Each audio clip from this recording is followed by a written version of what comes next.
దేవుని వాక్యంలోకి వెళ్దాం. లూకా సువార్త 2వ అధ్యాయము 14వ వచనాన్ని చదువుకుందాం.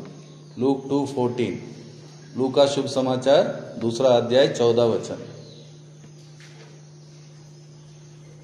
సర్వోన్నతమైన స్థలములలో దేవునికి మహిమయు ఆయనకిష్టులైన మనుష్యులకు భూమి మీద సమాధానమును కలుగునుగాక అని దేవుని స్తోత్రము చేయుచుండెను.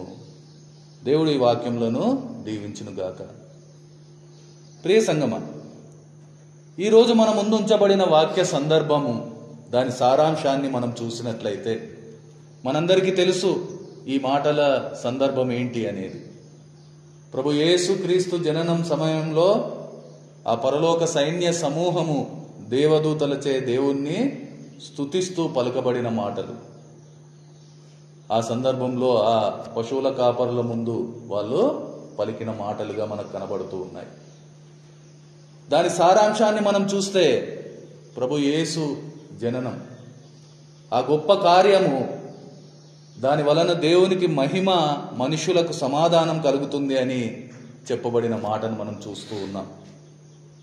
ఈ మాటలు చెబుతూ వారు దేవుణ్ణి స్తుతించి స్తోత్రించిన పరిస్థితిని మనకు వాక్యం చూపెడుతుంది. ఈరోజు మనం అర్థం చేద్దాం. అక్కడ ఒక గొప్ప కార్యం జరిగింది. ఆ సందర్భంలో మనం చూసినట్లయితే ఒక గొప్ప కార్యం జరిగింది. నశించిపోయే మానవుణ్ణి వెదకి రక్షించుటకు ఆ పరమాత్ముడు మనుష్య రూపంలో ఈ లోకంలోకి జన్మించి ఉన్నారు. అది దేవునికి మహిమ. అంతేకాదు, అది మనుషులకు సమాధానం కూడా కలిగించిన ఒక గొప్ప కార్యం. అది జరగలేదంటే మనుషులకు సమాధానం లేదు ఈరోజు. అందువల్ల దేవుణ్ణి స్తుతించేందుకు ఆ కార్యం ఒక కారకముగా మారింది. దేవుడు చేసిన ఆ కార్యము ఆయనను స్తుతించడానికి ఒక కారకముగా మారిన పరిస్థితిని మనం చూస్తూ ఉన్నాం. దాన్ని బట్టి పరలోక సైన్య సమూహాలు ఆ దేవదూత దేవుణ్ణి స్తోత్రిస్తూ ఆయనను ఆరాధించిన పరిస్థితి మనం చూస్తూ ఉన్నాం. సంగమా, ఇక్కడ మనము ఏం చూస్తూ ఉన్నాము అనేది ఒకసారి గమనిస్తే, దేవుణ్ణి స్తుతించడానికి కారకమైన ప్రతి కార్యము అది దేవునికి మహిమను ఇస్తుంది, అలాగే మనుషులకు సమాధానము ఇచ్చేదిగా ఉంటుంది. ఈ రెండు ఫలితాలను ఇచ్చేదిగా ఆ కార్యాన్ని మనం చూస్తూ ఉన్నాం. అంటే ఏ కార్యమైనా, ఏ పనైనా దేవునికి మహిమ కలిగించాలి, దానితో పాటు మనకు సమాధానమును ఇవ్వాల్సిన ఒక పరిస్థితిని దేవుడు చూపిస్తూ ఉన్నారు. అప్పుడే అది పరిపూర్ణమవుతుంది. దానిని బట్టి దేవుడు నిజంగా స్తుతించబడతాడు. అంటే ఈ రెండు ఫలితాలు లేకుండా, ఆ రెండు ఫలితాలు రాకుండా ఆయనను స్తుతి చెల్లించడం అనేది ఒక సంపూర్తి కాని ప్రక్రియగా మిగిలిపోతుంది. ఈ ఆలోచనతో, ఈ మనసుతో ఈరోజు ఈ వాక్యాన్ని ధ్యానం చేసుకుందాం. ఈరోజు దేవుణ్ణి ఆరాధించడానికి, ఆయనను స్తుతించడానికి, ఆయనను స్తోత్రించడానికి మనం అందరం ఇక్కడ కూడుకొని ఉన్నాం. ఎంతో సంతోషం. అంటే ఇక్కడ జరిగే ఈ కార్యము, ఈ ఆరాధనా కార్యము దేవునికి మహిమనిచ్చేదిగా ఉండాలి, మనకు సమాధానకరంగా కూడా ఉండాలి. అప్పుడే అది నిజంగా పరిపూర్ణమవుతుంది. ఇంకా మనకు అర్థమవ్వాలంటే, దేవుణ్ణి మహిమపరిచే ఏ కార్యమైనా మనుషులకు సమాధానం ఇవ్వాలి. మనం చేసే ఆరాధన దేవుణ్ణి మహిమపరచడంతో పాటు మనకు సమాధానం కలిగించాలి. అప్పుడే మనం చేసే ఆరాధన దేవుణ్ణి పూర్తిగా, పరిపూర్ణంగా మహిమపరుస్తుంది. ఈరోజు మనం చేసే ఈ పని మనకు సమాధానం ఇస్తుందా? నిజాయితీగా చెప్పాలంటే ఈరోజు చాలా వరకు లేదని సమాధానం వినిపిస్తుంది. అందుకనే ఈరోజు ఆరాధన అనేది ఒక అలవాటుగా మారిపోయింది. ఈరోజు ఆరాధన అనేది ఒక ఆచారంగా మారిపోయింది. ఈరోజు దేవుని ఆరాధన అనేది ఏ అనుభూతి లేని ఒక కార్యంలా జరుగుతుంది. దానివల్ల దేవునికి మహిమ లేదు, మనకు సమాధానం అంతకన్నా లేదు. ఎందుకంటే వాక్యం ఇక్కడ ఒక మాటను మనకు స్పష్టం చేస్తుంది. మనం చదివిన వచనంలో చూస్తే అదే ఈరోజు మన ఆరాధన అంశం. ఆ మాట ఏంటంటే, ఆయనకిష్టులైన మనుషులు వాళ్ళు మాత్రమే తాము చేసే ఆరాధన ద్వారా దేవుణ్ణి మహిమపరుస్తారు, తాము సమాధానాన్ని పొందుకుంటారు. ఒక పరిపూర్ణమైన ఆరాధన అనుభవాన్ని వాళ్ళు అనుభవిస్తారు. ఆయనకిష్టులైన మనుషులు ఆయన అనుగ్రహించే సమాధానం పొందుకుంటారు. వాళ్ళు మాత్రమే ఆయనను నిజంగా ఆరాధిస్తారు. ఆ సమాధానం లేని వారు దేవుణ్ణి ఆరాధించలేరు. ఒకవేళ వాళ్ళ ప్రయత్నం చేసినా అది ఒక ఆచారంలోనో అలవాటులోనో మిగిలిపోతుంది తప్ప అది పరిపూర్ణమైన ఆరాధనగా ఉండదు. ఈరోజు మనం అర్థం చేయాల్సిన విషయం ఏంటంటే, ఆయనను మనం నిజంగా ఆరాధించాలి అంటే, అందుకోసమే మనం ఇక్కడ చేరామంటే, ముందుగా మనము ఆయన అనుగ్రహించిన సమాధానాన్ని పొందుకోవాలి. ఆ దేవుని అద్భుతమైన సమాధానం మనకు కలగాలంటే మనం ఆయనకు ఇష్టలుగా ఉండాలి. నిజం చెప్పాలంటే ఈరోజు ఆయనకు ఇష్టలుగా ఇక్కడ చేరలేని వారు తాము చేసే ఆరాధనతో ఆయనను మహిమపరచలేరు, సమాధానాన్ని పొందుకోలేరు. ఇది నిజం. సంగమా, అందుకనే ఈరోజు మనము దేవుడు ఎవరిని ఇష్టపడుతూ ఉన్నాడు అనేది చూడడానికి ప్రయత్నం చేద్దాం వాక్యం ద్వారా. ఎందుకంటే దేవునికి ఇష్టమైన వారు మాత్రమే ఆయనను ఆరాధించగలుగుతారు, అలాగే ఆయన ఇచ్చే సమాధానాన్ని పొందుకోగలుగుతారు. మొదటగా మనం చూసినట్లయితే సామెతల గ్రంథము 11:20, ప్రొవర్బ్స్ 11:20, మూర్ఖ చిత్తులు యెహోవాకు హేయులు, యథార్థముగా ప్రవర్తించువారు ఆయనకు ఇష్టులు. మొదటగా మనం చూస్తూ ఉన్నాం, దేవునికి ఇష్టమైన వారెవరు, దేవునికి ఇష్టులు ఎవరు అంటే యథార్థంగా ప్రవర్తించువారు. యథార్థంగా ప్రవర్తించేవారు చేసే ఆరాధన దేవుణ్ణి మహిమపరుస్తుంది. యథార్థంగా ప్రవర్తించే వారి ఆరాధన వారికి సమాధానం ఇస్తుంది. యథార్థంగా ప్రవర్తించువారు ఆయనకి ఇష్టులు. ఇక్కడ ఒక మనిషిని గూర్చి సాక్ష్యం ఇస్తూ ఉన్నారు దేవుడు. అపోస్తుల కార్యం 13:22లో మనం చూస్తే, తరువాత అతన్ని తొలగించి దావీదును వారికి రాజుగా ఏర్పరచెను, మరియు ఆయన నేను యెషై కుమారుడైన దావీదును కనుగొంటిని, అతడు నా ఇష్టానుసారుడైన మనుష్యుడు, అతడు నా ఉద్దేశములను నెరవేర్చునని చెప్పి అతని గూర్చి సాక్ష్యం ఇచ్చెను. దేవుడు ఒక మనిషిని చూపెడుతూ ఉన్నాడు, తనకిష్టమైన మనిషి. ఆయనలో ఉండే లక్షణం ఏంటి? యథార్థంగా ప్రవర్తించేవాడు. దావీదు యొక్క యథార్థతను బట్టి దేవుడు దావీదును ఇష్టపడిన పరిస్థితి చూస్తూ ఉన్నాం. కనుకనే అనేక ప్రమాదముల నుండి, అనేక క్లిష్టమైన పరిస్థితుల నుండి దేవుడు దావీదును తప్పించి ఆయనకు సమాధానాన్ని ఇచ్చిన పరిస్థితి మనం చూస్తాం. కీర్తన 18:19లో మనం చూస్తే, విశాలమైన స్థలమునకు ఆయన నన్ను తోడుకొని వచ్చెను, నేను ఆయనకు ఇష్టుడను గనుక ఆయన నన్ను తప్పించెను అని దావీదు అనుభవాన్ని కూడా మనం చూడవచ్చు. అలాగే మొదటి దినవృత్తాంతము 29:17 మనం చూస్తే, నా దేవా, నీవు హృదయ పరిశోధన చేయుచు యథార్థవంతుల యందు ఇష్టపడుచున్నావని నేను ఎరుగుదును. నేనైతే యథార్థ హృదయము గలవాడనై ఇవన్నీ మనపూర్వకంగా ఇచ్చి ఉన్నాను. ఇప్పుడు ఇక్కడ నుండి నీ జనులను నీకు మనపూర్వకంగా ఇచ్చుట చూచి సంతోషించుచున్నానంటూ తన యథార్థతను గూర్చి దావీదు సాక్ష్యం కూడా మనము చూడవచ్చు.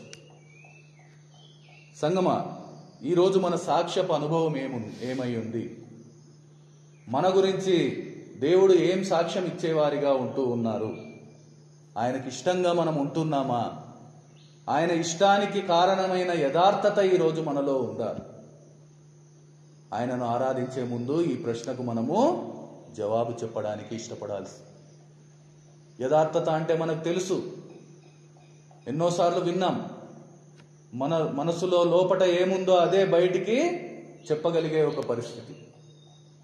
నిజంగా ఈరోజు మన హృదయంలో ఏ ఆలోచన ఉందో ఆ ఆలోచనను మనము బయట ఉంచగలుగుతూ ఉన్నామా? అలా ఉంచే పరిస్థితిని దేవుడు ఇష్టపడుతూ ఉన్నారు. అటువంటి వారు చేసే ఆరాధన దేవుణ్ణి మహిమపరుస్తుంది, వారికి సమాధానం కలుగుతుంది.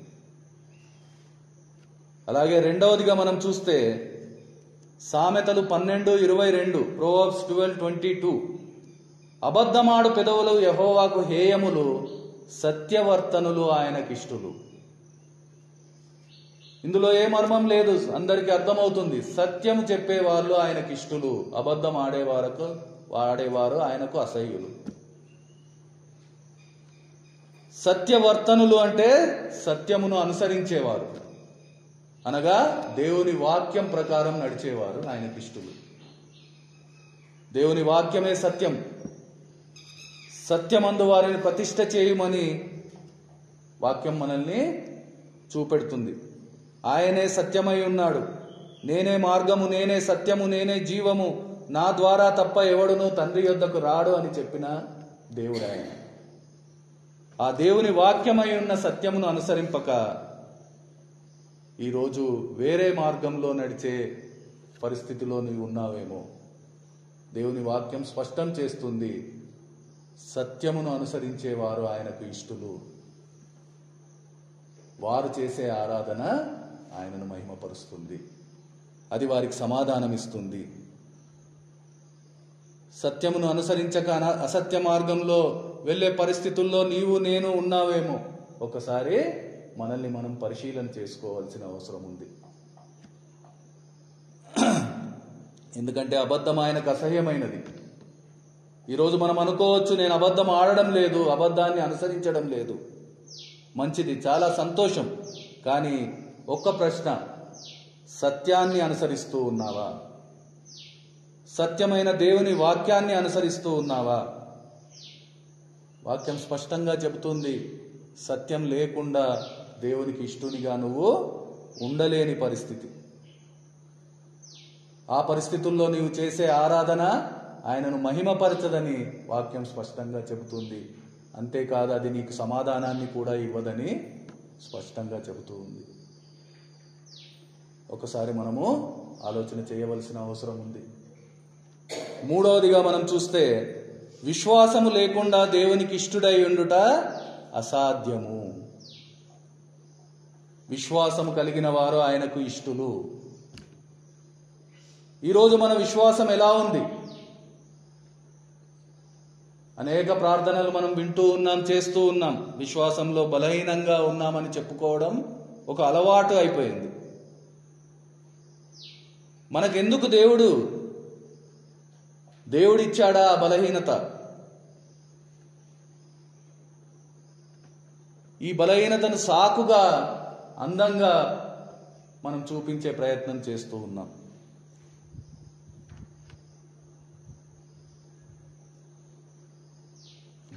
ఈరోజు మనం చూసినట్లయితే ఆయన మీద విశ్వాసం ఉంచుటకు బదులు తన మనసులో ఉండే దానిని ఎక్కువగా నమ్మే పరిస్థితి ఉంది. నిజంగా అది చెప్పాలంటే అది అవిశ్వాసం.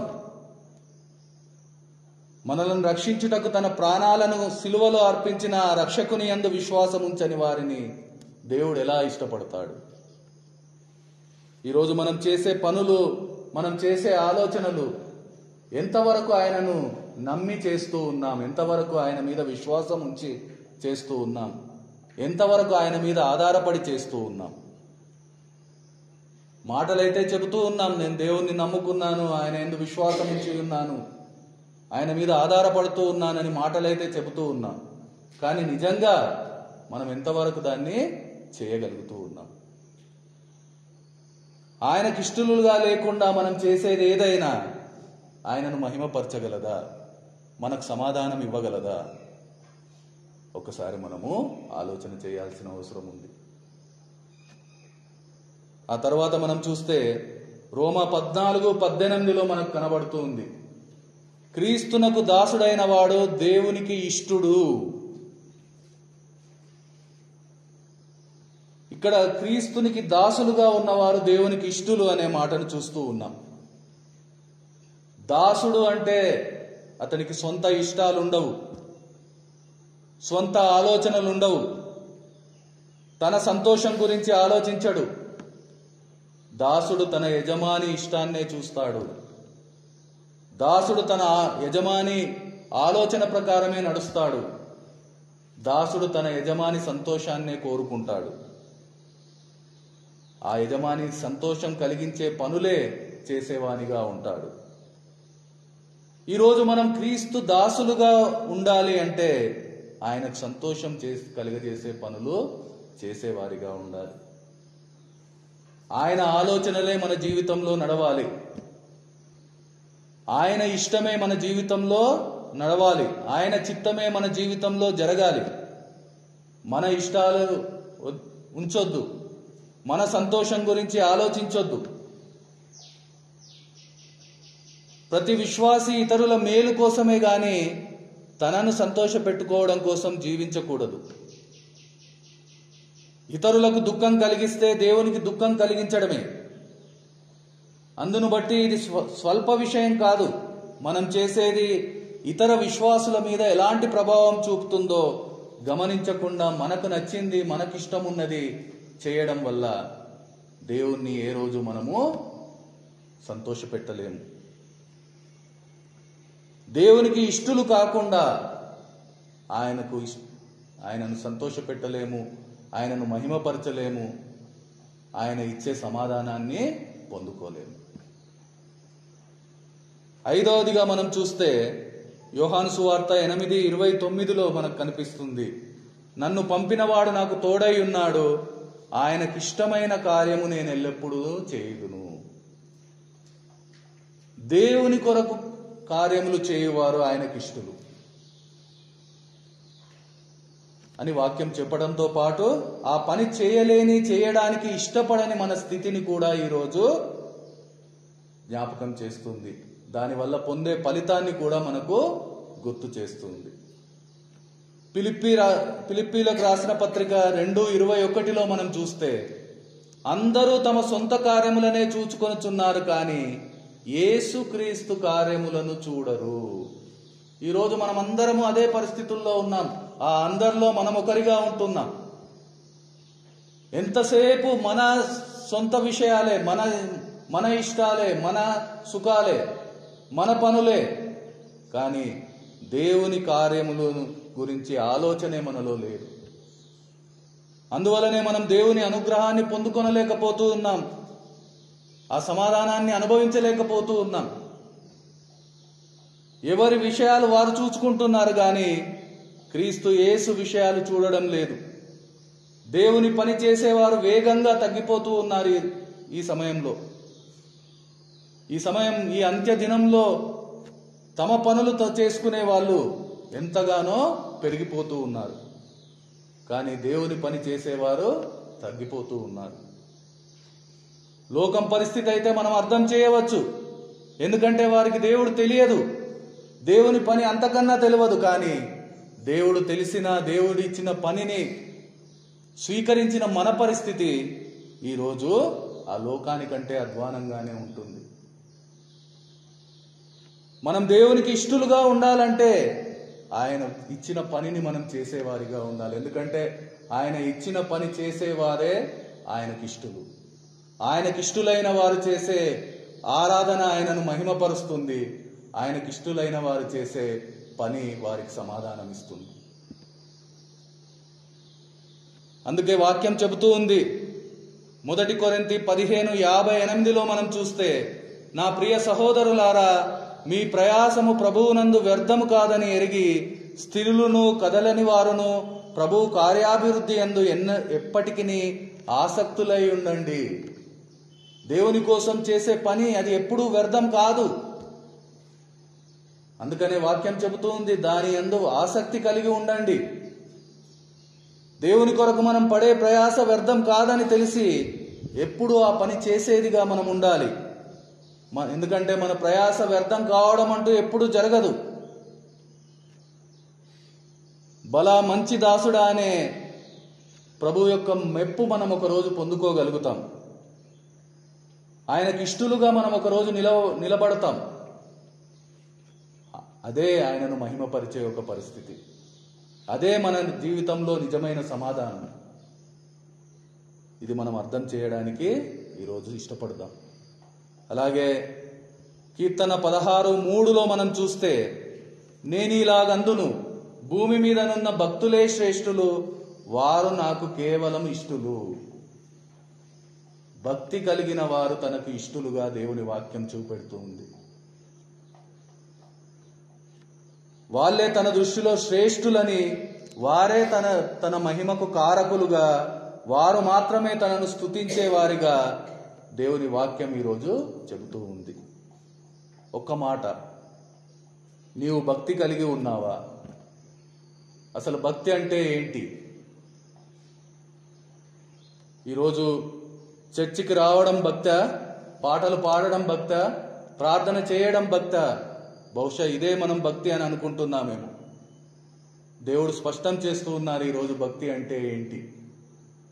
యాకోబు పత్రిక మొదటి అధ్యాయం 27వ వచనాన్ని మనం చూస్తే, తండ్రి అయిన దేవుని ఎదుట పవిత్రమును నిష్కలంకమునైన భక్తి ఏదనగా, దిక్కులేని పిల్లలను విధవరాన్లను వారి ఇబ్బందిలో పరామర్శించుటయు, ఇహలోక మాలిన్యము తనకంటకుండా తనను తాను కాపాడుకొనుటయు.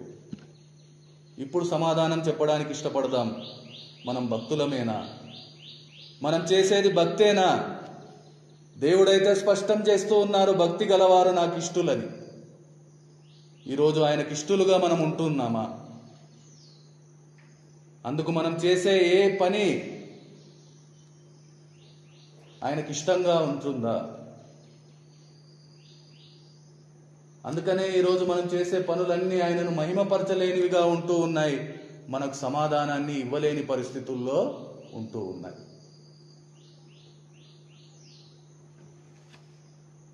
చివరగా కీర్తన 51:17 మనం చూసినట్లయితే, విరిగిన మనస్సే దేవునికి ఇష్టమైన బలులు, దేవా విరిగి నలిగిన హృదయమును నీవు అలక్ష్యము చేయవు.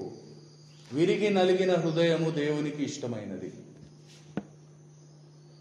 దేవునికి ఇష్టమైన బలి ఏంటి అంటే విరిగిన మనసు, అనగా చేసిన పాపం నిమిత్తం నిజమైన పశ్చాత్తాపం, నిజమైన దుఃఖం కలిగితే ఆ పాపిని దేవుడు క్షమిస్తాడు, స్వీకరిస్తాడు. పశ్చాత్తాపం లేకుండా ఏ విధమైన బలి అర్పణ అది ఉపయోగం లేదు.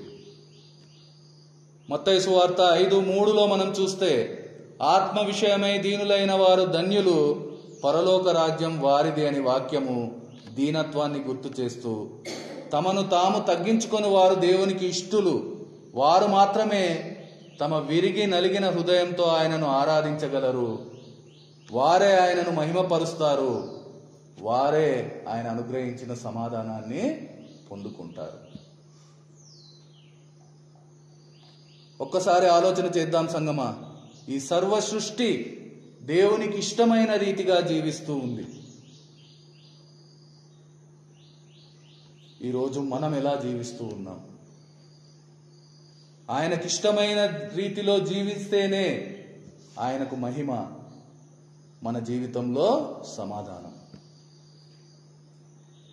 ఆ సమాధానాన్ని మనం అనుభవించాలంటే, ఆయనను మహిమపరిచే వారిగా మనం ఉండాలి అంటే, ఆయనకి ఇష్టలైన వారిగా మనము జీవించవలసిన అవసరం ఉంది.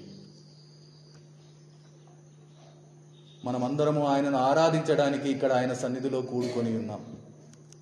ఇది మన ఇష్టంతో ఇక్కడ చేరామా? ఆయనకి ఇష్టలుగా ఇక్కడ చేరి ఉన్నామా? ఒకసారి మనల్ని మనము పరిశీలన చేసుకోవాల్సిన అవసరం ఉంది. బహుశా నీ ఇష్టంతో నువ్వు ఇక్కడ చేరావేమో, నీవు చేసే ఆరాధన ఆయనను మహిమపరచదు, అది నీకు సమాధానంనివ్వదు.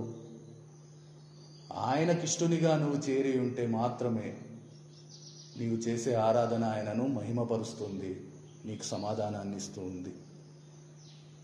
ఆయనకిష్టలుగా జీవించే జీవితం మాత్రమే ఆయనను స్తుతిస్తూ ఆరాధిస్తూ ఆయనకు మహిమకరంగా సమాధానంతో జీవిస్తూ ఉంది. ఇది అర్థం చేసిన వారమై మనకిష్టమైన రీతిగా కాకుండా ఆయనకిష్టలుగా ఆయన సన్నిధిలో చేరడానికి ఇష్టపడదాం. యథార్థంగా సత్యాన్ని అనుసరిస్తూ విశ్వాసంతో ఆయనకు దాసులుగా ఆయన పనులు చేస్తూ భక్తితో విరిగి నలిగిన హృదయంతో ఆయనకిష్టలుగా ఆయన సన్నిధిలో చేరడానికి ఇష్టపడదాం. దేవుణ్ణి మహిమపరుస్తూ ఆయన ఇచ్చిన సమాధానాన్ని పొందుకున్న వారమై పరిపూర్ణ ఆరాధన చేయడానికి సిద్ధపడదాం. ఆరాధన చేసుకుందాం.